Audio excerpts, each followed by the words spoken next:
अज़ीज़ाने मोहतरम, गुज़िश्ता जुमा में कुरान पाक के हवाले से और कुरान ने जो चैलेंज किया है हमने इस पे गुफ्तगू फरमाई थी। आज का भी हमारा ये मौजू कुरान के हवाले से ही है कि कुरान पाक और इंसाइक्लोपीडिया के कुरान में हर चीज का अल्लाह ने इल्म रखा है। हम कुरान से जानवरों का, नबातात का, हैवानात का, इन सारी चीजों का इंशाअल्लाह हम जिक्र करेंगे कि अल्लाह ने इसका तज़किरा कहाँ फरमाया।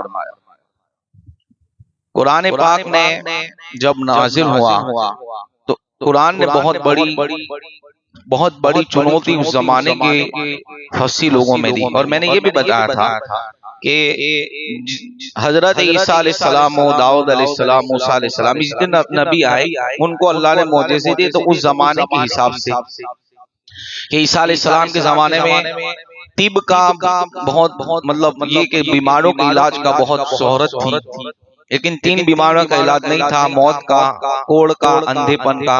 अल्लाह ने ये 3 मौजिज़े ईसा अलैहिस्सलाम को दिए। मूसा अलैहिस्सलाम के दौर में जादूगरी का था, तो आप अलैहिस्सलाम को, हजरत मूसा कलीमुल्लाह को अल्लाह ने असा दिया, तो जादूगर का खात्मा हुआ। दाऊद अलैहिस्सलाम के दौर के अंदर लोहे की कमाल था, लोग लोहे से बहुत सी चीजें बनाते थे, तो आपको अल्लाह ने ये मौजिज़ा दिया कि आपके हाथ पे लोहा नरम हो जाता था। तो जमाने के हिसाब से मौजिज़े, हुजूर के जमाने के अंदर फसी जबान लोग रखते थे, अरब की जबान थी। अल्लाह ने कुरान का मौजिज़ा दिया और ऐसा कि कोई इसका चैलेंज कबूल ही नहीं कर सका। पहले तो ये कहा कि इसके मिसाल पूरी किताब लाओ, तो किताब नहीं ला सके। फिर कहा सूरत लाओ, सूरत भी नहीं ला सके। फिर कहा आयत लाओ, नहीं ला सके। और उस जमाने के अंदर अब हम गुफ्तगू आगाज करते हैं। आप आगे आ जाए, थोड़ा फिर यहाँ सेट हो जाएंगे, आगे आ जाएंगे, थोड़े आगे खिसक जाए। जहां जगह खाली है मेहरबानी करके उससे पूर्ण कर दे। आप भी आगे आ जाए, थोड़े इधर आगे आ जाए। दुरूद शरीफ पढ़े, अल्लाहुम्मा सल्ली अला मुहम्मदिन मादिन जूद वल करम अलैहि व बारिक वसल्लम। और आगे आ जाए, ये भी जगह पूर्ण कर दे थोड़ा, इसलिए कि अभी शुरू आए और अभी लोग आएंगे तो भर जाएगी मस्जिद। दुरूद शरीफ, अल्लाहुम्मा सल्ली अला मुहम्मदिन मादिन जूद वल करम अलैहि व बारिक वसल्लम। तो कुरान ने चैलेंज दिया।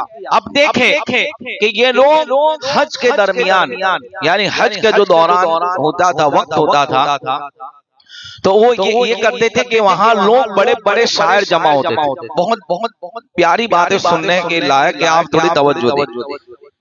तो उस जमाने के अंदर ये होता था, जिसका शेर बहुत अच्छा होता, जिसकी बात तो उसको लिखकर काबे पे लटकाया जाता।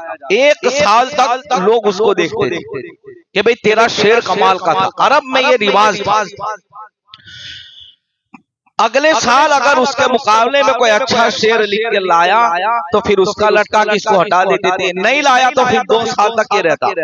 यानी बड़े बड़े दुनिया के शायर अरब के जमा होते थे और वहां शेर व शायरी चलती थी। तो अब जिसका अच्छा होता साल भर उसको लोग देखते थे, लटकाते थे, चलता गया। जब कुरान आया, हुजूर की तशरीफ आवरी हुई, दीन इस्लाम आया, अल्लाह के रसूल ने, मैंने जो बताया था, इन्ना आतैना की सूरत लटका दी लिखकर। अब कई दिन गुजर गए, कोई इसके मिसाल पेश नहीं कर सका। इन्होंने ये किया कि दुनिया का सबसे बड़ा शायर लाके उसके सामने खड़ा कर दिया उस सूरत के, और कहा तू बता इसके मुकाबले में। तो उसने कह दिया था ये कलाम इंसान का नहीं है, ये रब का कलाम है। कोई इसकी मिसाल पेश नहीं कर सका। अरब के बड़े बड़े शायर, सोचो 1 साल तक जिनके शेर लटके रहते थे, वो भी इस कलाम से आजिज आ गए। इसके सामने इन्होंने घुटने टेक दिए, ये चलता गया। मुशरिकीन मक्का ने सोचा कि तुम्हें इसके एवज में कुछ लाना पड़ेगा। आप यकीन नहीं करोगे, इन्होंने हजारों लाखों रुपया शायरों को खिलाया। 1 बरस की मोहलत देते हैं। कुरान का चैलेंज है, 6000 आयतें, इससे भी ज्यादा 114 सूरतें, इससे इतनी नहीं, एक भी लेकर आओ उसके मुकाबले के अंदर।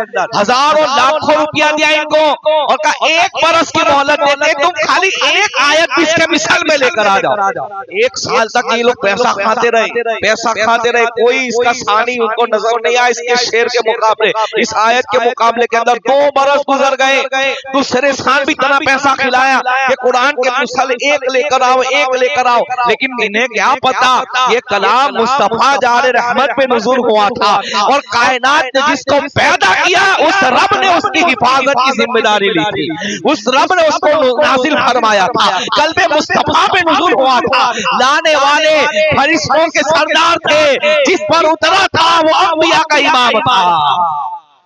अब कोई नहीं, 2 बरस हो गए, अब ये लोगों को डर था हमने इतना पैसा खाया है, कुरान की मिसाल तो कुछ लाना पड़ेगा वरना हमें ये मार के अधूरा कर देंगे, इसलिए कि 2 साल तक जितनी रकम चाहिए देंगे, जो चाहिए फैसिलिटी मिलेगी, लेकिन कुरान के मुकाबले में कुछ भी लेकर आओ।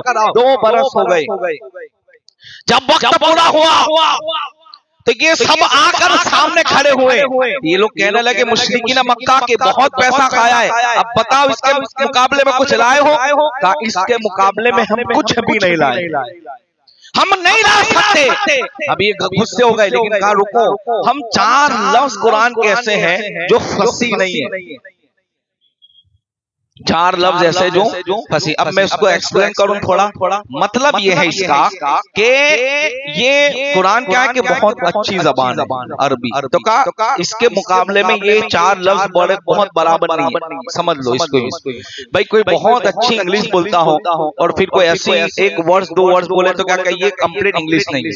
कोई अच्छी उर्दू बोलता हो, अगर कोई ऐसे वर्ड इस्तेमाल करे तो कहेंगे कि यार ये अच्छी उर्दू नहीं है। तो मतलब फसी का मतलब ये कि बहुत उम्दा 1 नंबर की जबान, कोई गलती ना हो कंप्लीटली। तो कहा कुरान के 4 लफ्ज ऐसे हैं, लफ्ज लेकर आए, आयतें नहीं।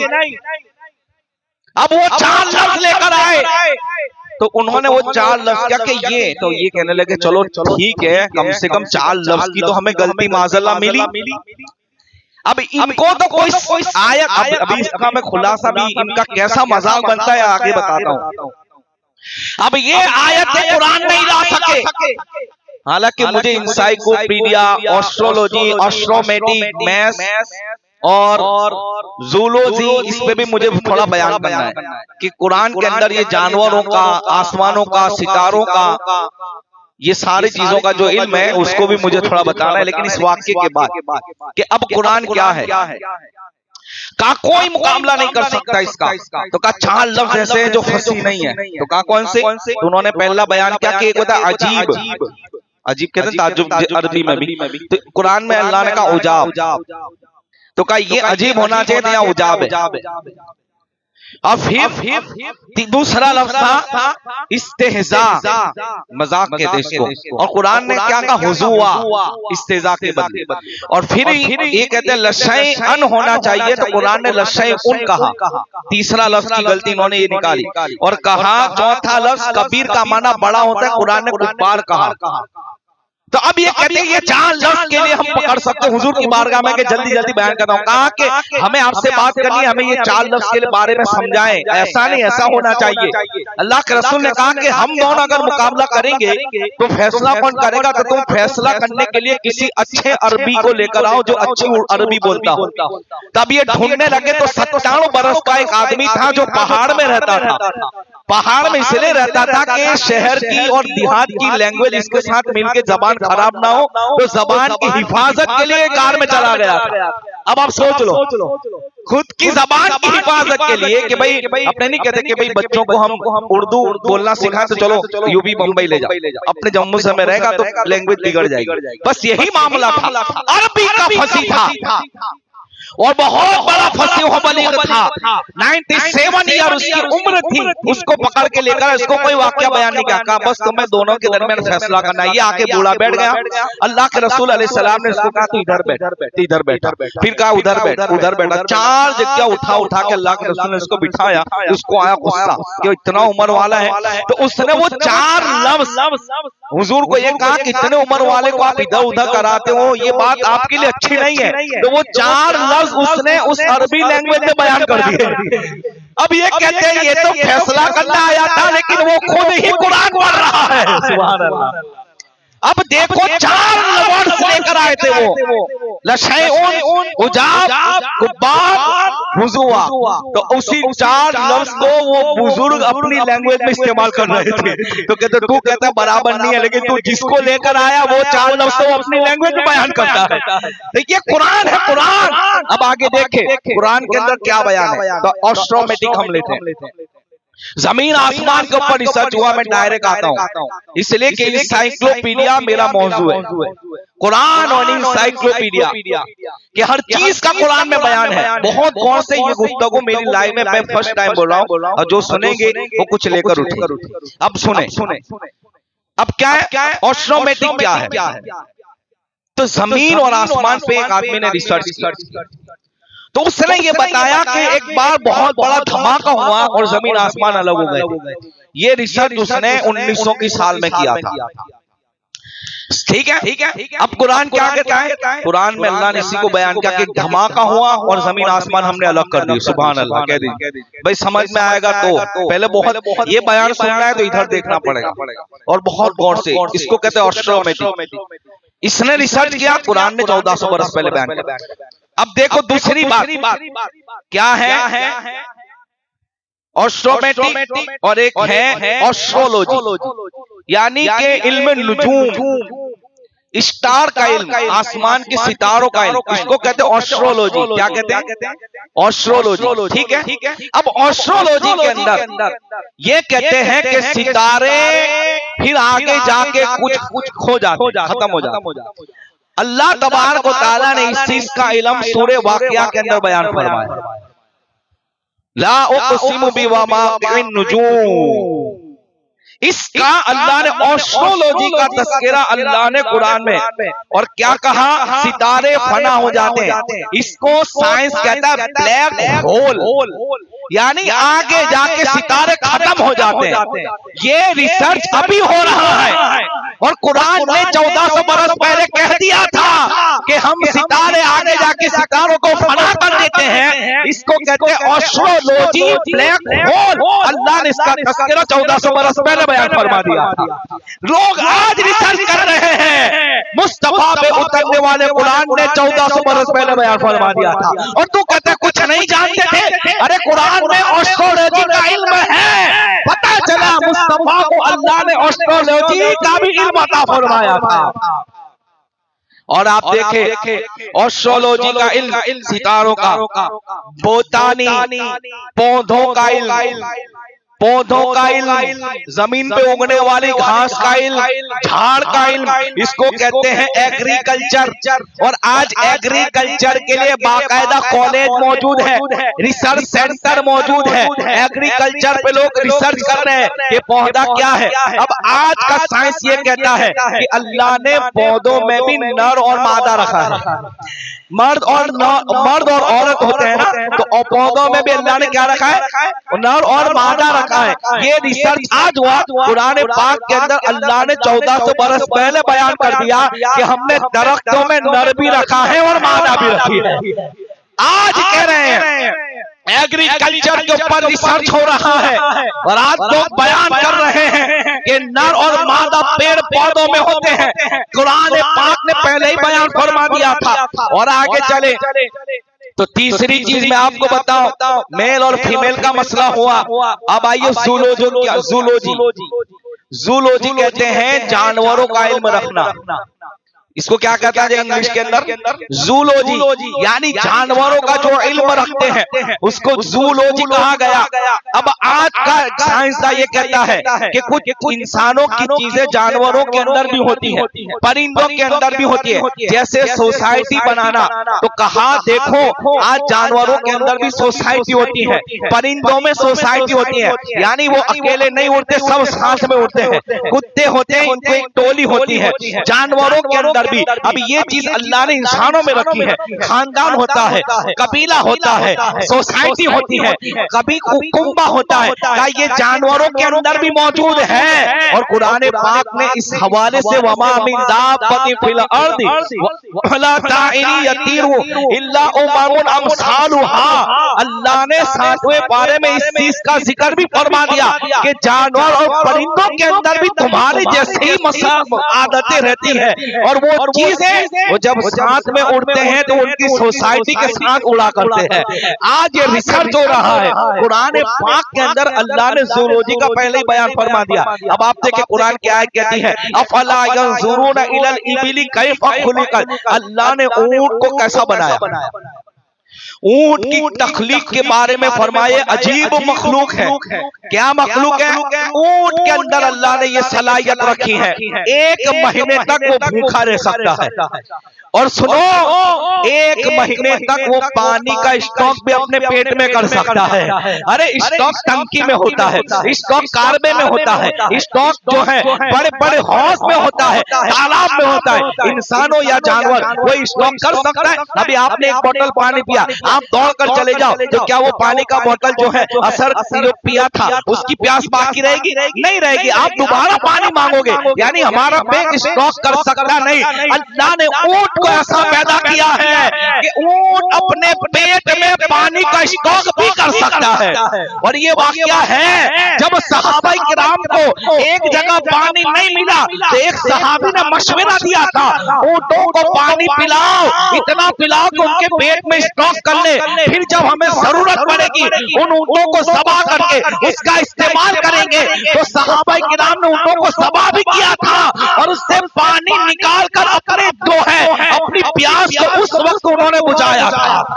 अब देखो ये सहाबा प्रैक्टिकल करके बता रहे हैं। पता चला कुरान का चैलेंज है। अफला, कुरान कह रहा है अफला यंजुरून इलल इबिली कैफा खुलिकत, ऊंट को अल्लाह ने क्या बनाया। ऊंट की तख्लीक तमाम जानवरों में सबसे अलग हुआ करती है, अल्लाह ने इसको बनाया। और सुनो, आज की मेडिकल साइंस ये कहती है कि ऊंट अजीब ही जानवर है। और ये बात अल्लाह ने 1400 वर्ष पहले की। ऊंट 1 महीने तक कोई जानवर इतना भूखा नहीं रह सकता, कोई जानवर अपने अंदर पानी जमा नहीं कर सकता, स्टॉक नहीं कर सकता। ये बात अल्लाह ने कुरान पाक में 1400 बरस पहले बयान कर दी। और इसको अभी आप देख रहे 30वें पारे में जो मैंने आयत पढ़ी है अफला यंजुरून, इसमें इसका जिक्र है। और आप आगे देखिए 1975 के अंदर 1975 में एक साइंसदान ने रिसर्च किया था कि कीड़ी यानी चूंटियां आपस में बातचीत करती हैं। अब आप बताइए चूंटी कितनी छोटी अल्लाह की जो है कुदरत के एक शाकार है ना, वो कितनी छोटा जानवर है, जमीन पे रेंगने वाला कीड़ा है। साइंस 1975 में रिसर्च हुआ कि चूंटी एक दूसरे की बात कर सकती है, उसमें सरदार होता है। अब आइए कुरान उठा कर देखें सुलेमान अलैहिस्सलाम का वाकया 19 पारे के अंदर जिसको कहा सूरे नम्ल यानी चूंटी वाली सूरत, उसमें क्या था? एक चूंटी कह रही थी ए चूंटियों अपने बिल में चली जाओ, अपने घरों में दाखिल हो जाओ, कहीं सुलेमान अलैहिस्सलाम का लश्कर तुम्हें बेख्याली में कुचल न दे। कह दीजिए सुभान अल्लाह। बेख्याली कहा, जानबूझकर नहीं कहा था, बेख्याली में, इसलिए कि अंबिया की ताज़ीम भी तो जरूरी थी ना। अब जानवर होकर बता रही है, एक जो है हशरातुल अर्द होकर बता रही है कि देखो बेख्याली में कुछ न दे। ये बात कुरान में 1400 बरस पहले बयान की। 1975 के अंदर एक साइंसदान ने रिसर्च किया था, चूंटी भी आपस में बात करती है। मैं कहता हूँ इसको अल्लाह ने 1400 बरस पहले बयान फरमा दिया था। द कुरान इंसाइक्लोपीडिया, कुरान में हर चीज का बयान है। तो कहा ज़ूलॉजी का इल्म, जानवरों का इल्म रखने वाले। अब आगे आइए, ऊंट का मैंने बताया, चूंटी का मैंने बताया, और आगे चले सूरे अनकबूत, मकड़ी की सूरत। इत्तखज़त बैता इन्ना अवहनल बुयूति लबैतुल अनकबूत। कहां के पूरी दुनिया के रिसर्च सेंटरों ने ये रिसर्च किया। मैं एक तरफ साइंस बता रहा हूं, तब कुरान। तो उन्होंने ये कहा कि सबसे कमजोर जान कीड़ा मकड़ी है और सबसे कमजोर घर मकड़ी का जाला है। कुरान ने इसका बयान सबसे पहले ही बयान कर दिया कि सबसे कमजोर घर कीड़ी जो है मकड़ी का जाला है। ये आज बता रहे हैं, कुरान ने 1400 बरस पहले बयान कर दिया। अब आइए तीसरी बहुत अहम बात, मैथ्स यानी गणित। तो गणित तो हम बचपन से पहले धोरण से आता है, बहुत तवज्जो से सुनिएगा। ये जितने हैं उसमें कुछ लोग पढ़े लिखे भी हैं। तो गणित हमने पढ़ा, उसमें दाखिले आते हैं, हिसाब आता है। क्या आता है? इसको कहते हैं मैथ्स। क्या कहा जाता है? मैथ्स यानी कि गणित, आंकड़ों का इल्म। अब आइए कुरान में इसका जिक्र मैं बताऊं, बहुत तवज्जो। हिसाब के मामले में कुरान ने क्या बयान किया? रोए जमीन का ऊपर सर्वे, रोए जमीन और समंदर की बात की तो साइंस क्या कहते हैं कि 70% पानी 30% जमीन है। क्या है? 70% पानी और 30% जमीन। अल्लाह तबारक व तआला ने इसका कुरान में जिक्र फरमाया। कह दीजिए सुभान अल्लाह। आज लोग कह रहे हैं कि 70% पानी 30% जमीन। अब कुरान के अंदर अल्लाह रब्बुल इज्जत ने क्या कहा? कुरान ने कहा बहर यानी पानी और बर यानी जमीन। तो कुरान में 32 मर्तबा यानी 32 मर्तबा क्या आया? पानी का जिक्र आया और 13 मर्तबा जमीन का जिक्र आया। तो 32 और 13 कितने हो गए? 45 हुए। अब आप देखें कि 100% से जमीन की टकावारी और पानी की टकावारी का परसेंटेज निकाले। अब ये टाइम नहीं है कि आप उसके लिए बैठे कि परसेंटेज निकालना है, बाद में आप घर जाके निकाल सकते हैं। आंकड़ा दे रहा हूं, परसेंटेज निकाले तो आज का गणित ये कहता है कि 70% जमीन पर पानी है और 30% जमीन है। और इसका जिक्र अल्लाह ने कुरान पाक में 1400 बरस पहले बयान फरमा दिया।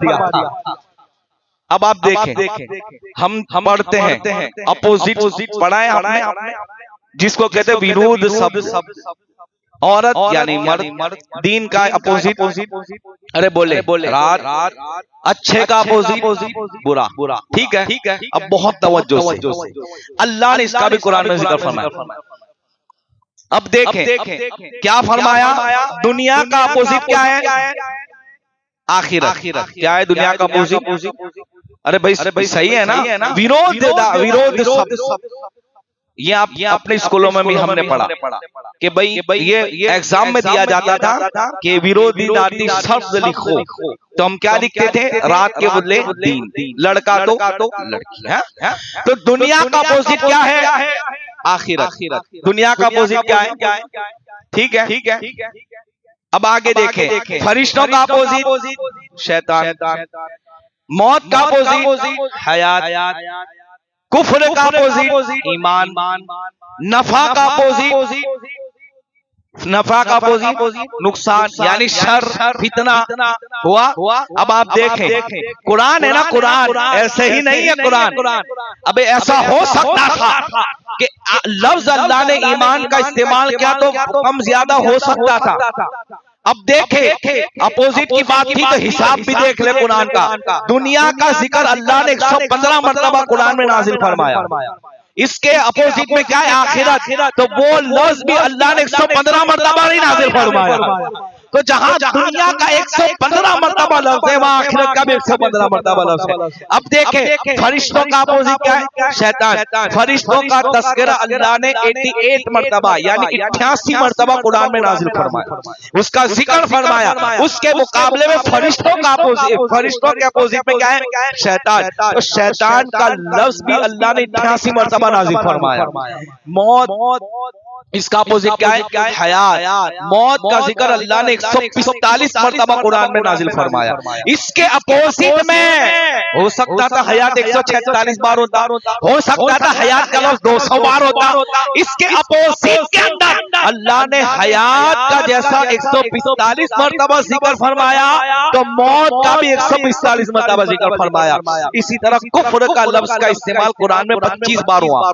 इसके अपोजिट में ईमान का इस्तेमाल भी, लफ्ज ईमान इसका इस्तेमाल भी कुरान में 25 मरतबा ही हुआ। इसी तरह नफा का इस्तेमाल 50 मरतबा कुरान में हुआ। नफा और खसारे का इस्तेमाल अल्लाह ने 50 मरतबा ही कुरान में नुज़ुल फरमाया। ये गणित है।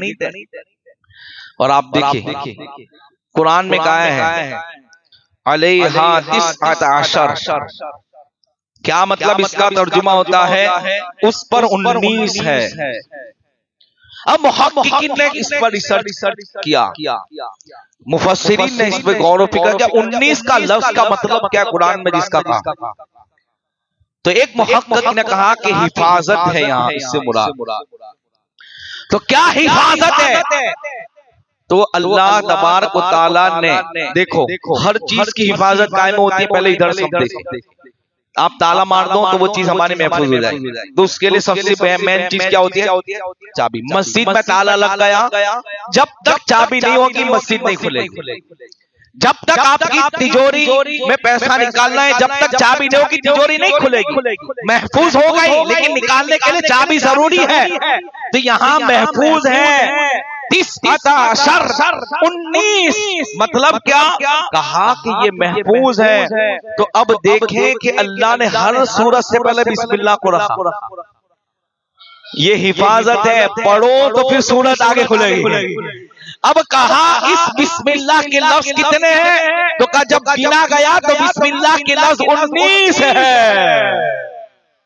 क्या गणित है कुरान। मैथ्स देखना हो तो अंदर देखे, और सोमेटिक देखना हो तो कुरान देखे, बायोलॉजी हो तो कुरान देखे, ऑस्ट्रोलॉजी देखना हो तो कुरान देखे, जूलॉजी देखना हो तो कुरान देखे। अरे भाई इल्म नुजूम देखना हो तो कुरान देखे। माँ की पैदाइश, एक आखिरी बात, इसको भी मैंने कुरान से बताया था। आज स्कैन के जरिए बताते हैं पेट में बच्चा कैसा है, जिसका सोनोग्राफी कहा गया। इसके जो माहिरीन डॉक्टर हैं, कुरान ने कहा। एक मैं आपको बहुत हया के पर्दे में, चूंकि हमारे यहाँ सब मर्द ही है, तो एक हया के पर्दे में एक बात बताऊं, बहुत तवज्जो सुनिएगा, ये कुरान की बात है। मर्द की जो मनी होती है ना, जिससे गुस्ल फर्ज होता है, फरमाया गया उस मनी के कतरे, उस मनी के एक कतरे के अंदर 30 लाख स्पर्म होते हैं। कितने? 30 लाख। ये मैं जो बोला वो क्या है? इसको हम यूं कहें कि वो कीड़े होते हैं, जरासीम कह दे। कितने होते हैं?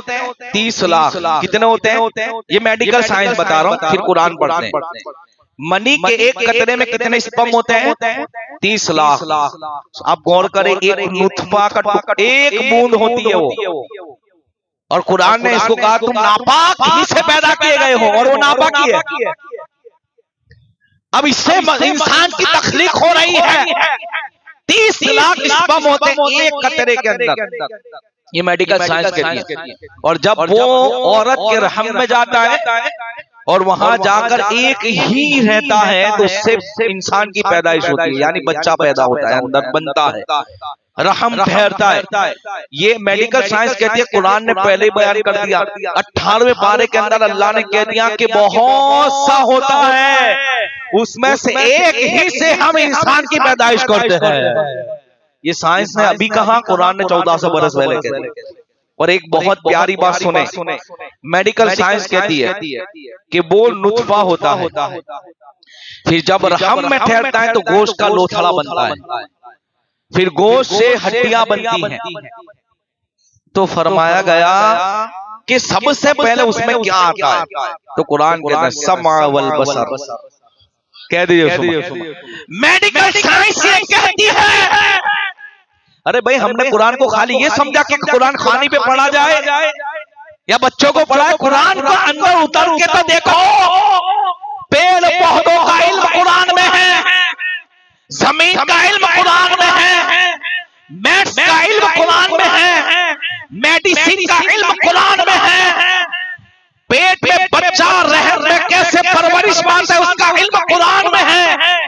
तुम्हारे कौन से इस बम का जरासीम मां के रहम में ठहरता है, वो कुरान में है।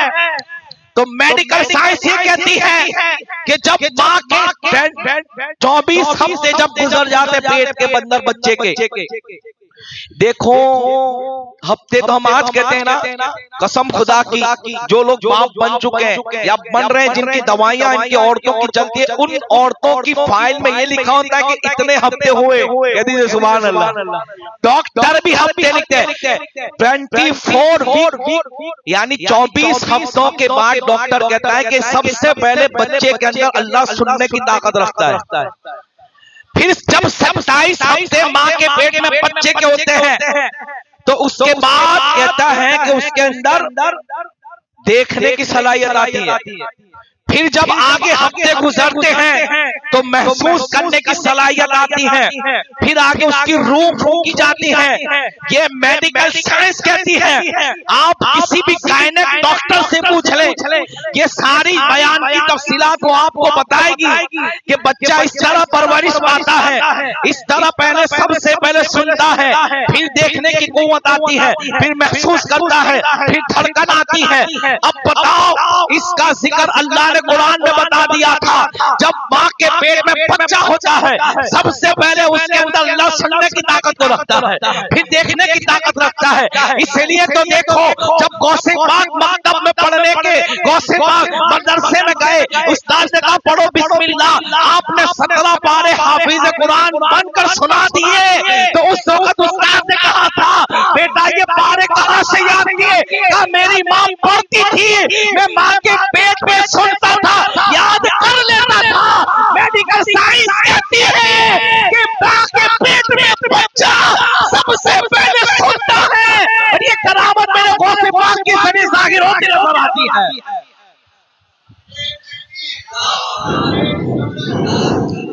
अब मेडिकल साइंस आज कहती है, कुरान 1400 बरस पहले बयान कर रहा है। एक आखिरी बात सुने, ज़ूलॉजी की बात सुने। ज़ूलॉजी जानवर, परिंदे, मक्खी सब आ गया। कुरान कहता है फीही शिफाउल लिन्नास, सेहत में अल्लाह ने शिफा रखी। जब वर्ल्ड वाइड टू यानी वो चीजें, वो जंग जो दुनिया की ना कि दूसरी अजीम जंग हुई, उसमें जो लोग जख्मी हुए थे तो शहद लगाकर उनके जख्म अच्छे किए गए, और ये कुरान से निकाला गया। अब देखो मेडिकल साइंस क्या कहती है, बहुत प्यारी बात। सेहत कैसे बनता है मैं कुरान बताता हूँ और मेडिकल साइंस बहुत तवज्जो से। मैंने पहले कहा था कि ये मौजू मेरा पहली बार ऐसा है कि मैं कुरान, इंसाइक्लोपीडिया, ऑस्ट्रोलॉजी, ऑस्ट्रोमेटिक, और फिर हम यूं कहते कि आगे ये ज़ूलॉजी, मेडिसिन, ये जितने भी रिसर्च सेंटर होते हैं इसको हम कुरान से बताते हैं, और अल्हम्दुलिल्लाह हमने सब बताए। अब ये आखिरी बात सुना, सेहत कैसे बनता है। साइंस ये कहता है कि उसका भी एक महाराजा और रानी होती है, और इसका जिक्र अल्लाह ने कुरान में बता दिया कि एक पावर रखने वाली महारानी होती है, यानी एक मक्खी होती है, वो होती है मादा। क्या होती है? मादा, मुअन्नस होती है। अब वो मादा हुक्म करती है तो सारी मक्खियां चूस चूस के उस जो है कूड़ा आता है उसमें रस निकालती है और वो शहद बनता है। अल्लाह की कुदरत देखो, वही मुंह से मक्खी डंक मारे, तवज्जो, तो वो कड़वाहट होती है और हमें जलन होती है, और वही मक्खी जब छत्ते में निकालती है तो वो शहद होती है और शिफा होती है। सुभान अल्लाह, ये अल्लाह की कुदरत है। हम गौर तो करें खाली रब की कुदरत पर, हम कुरान तो देखें कि कुरान में क्या खजाने हैं, लेकिन अफसोस की बात है कि हमारी कौम के जवानों को ये सुनने की तौफीक नहीं है।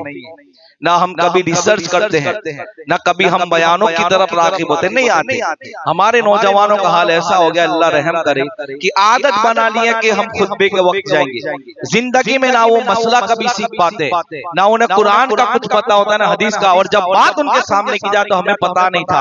तो सुनो, ये अल्लाह की अजीम तौफीक है जो जुमा के दिन बरकतें हासिल करने मस्जिद में जल्दी आते हैं।